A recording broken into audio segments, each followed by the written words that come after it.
Genesis 39, Joseph and Potiphar's wife. Now Joseph had been brought down to Egypt, and Potiphar, an officer of Pharaoh, the captain of the guard, an Egyptian, had bought him from the Ishmaelites who had brought him down there.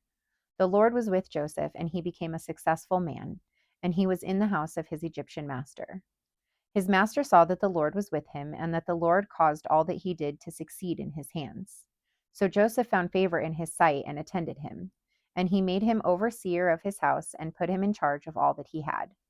From the time that he made him overseer in his house and over all that he had, the Lord blessed the Egyptian's house for Joseph's sake.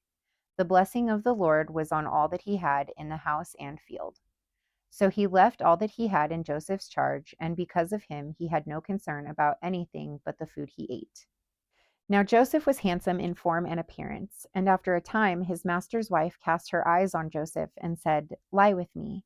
But he refused and said to his master's wife, "Behold, because of me my master has no concern about anything in the house, and he has put everything that he has in my charge.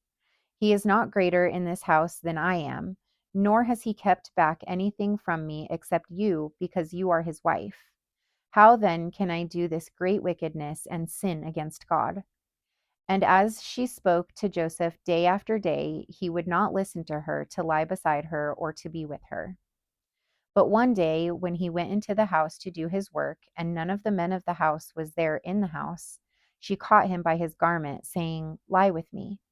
But he left his garment in her hand and fled and got out of the house. And as soon as she saw that he had left his garment in her hand and had fled out of the house, she called to the men of the household and said to them, "See, he has brought among us a Hebrew to laugh at us.